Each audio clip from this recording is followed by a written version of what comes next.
Kenapa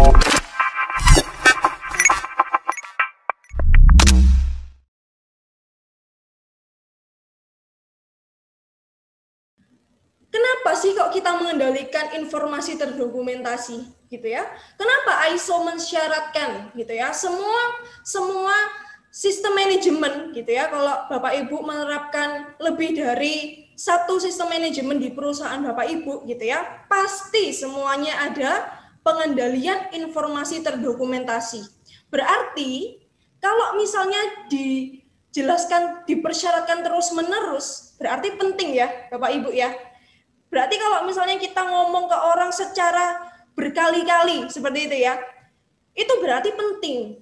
Berarti hal ini ada dampaknya, gitu ya. Nah, ini pentingnya itu kita menerapkan pengendalian informasi terdokumentasi ini apa, gitu ya. Jadi, sistem manajemen itu mewajibkan, gitu ya. Kalau mewajibkan ini berarti harus ya, Bapak Ibu ya, harus dilakukan gitu ya, adanya pengendalian dokumen yang efektif. Untuk apa gitu ya? Untuk yang pertama, memastikan dokumen yang sudah mendapat persetujuan yang digunakan. Nah, maksudnya apa? Nah, ini dokumen yang sudah mendapat persetujuan yang digunakan.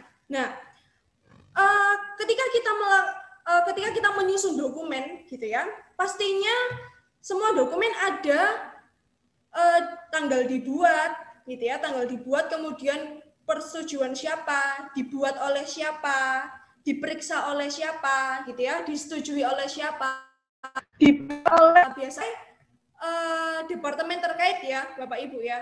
Jadi mungkin untuk prosedurnya sales akan dibuat oleh manajer sales, atau bagian purchasing akan membuat prosedur pembelian dan sebagainya gitu ya. Nah, pasti nanti akan disetujui gitu ya, disetujui oleh direktur biasanya ya.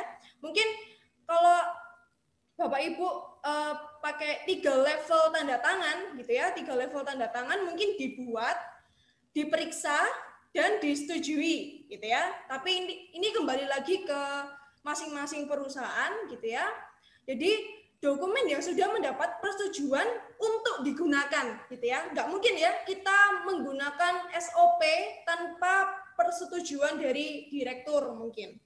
Nggak mungkin kita menggunakan SOP dan yaudah kita coret-coret aja di kertas gitu ya. Ini pegangan saya, ini prosedur saya, nggak mungkin ya seperti itu ya.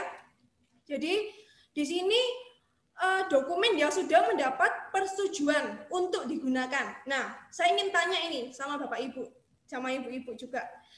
Nah, apakah Bapak Ibu mempunyai prosedur atau SOP terkait dokumen kontrol? Kita mengetahui riwayat perubahan dokumen gitu ya. Makanya untuk apa? Nge-tracking gitu ya. Kita melihat riwayat-riwayat perubahan dokumen gitu ya. Kemudian mencegah terpakainya dokumen yang sudah kadaluarsa gitu ya. Pentingnya pengendalian informasi terdokumentasi. Nah, ini mencegah adanya dokumen yang seharusnya tidak dipakai loh gitu ya. Seharusnya sudah tidak digunakan tapi digunakan. Nah, itu mencegahnya di situ gitu ya. Sehingga dokumen yang atau prosedur yang digunakan itu yang aktif, yang sekarang yang digunakan seperti itu ya. Nah, kemudian manajemen penyimpanan arsip gitu ya.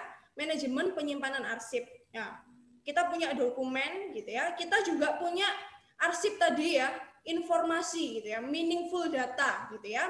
Jadi arsip ini menyimpan informasi yang penting gitu ya. Jadi kita akan simpan di situ. Nah, sehingga ISO mensyaratkan ini manajemen penyimpanan arsip seperti itu. Kemudian juga kita penyimpanan dan perlindungan gitu ya. Saya yakin di sini semuanya dokumennya disimpan dengan baik gitu ya. Ada mungkin rak tersendiri ya, dikasih map sendiri atau dikasih tulisan sendiri. Nah, seperti itu untuk penyimpanan dan perlindungan seperti itu ya. Oke.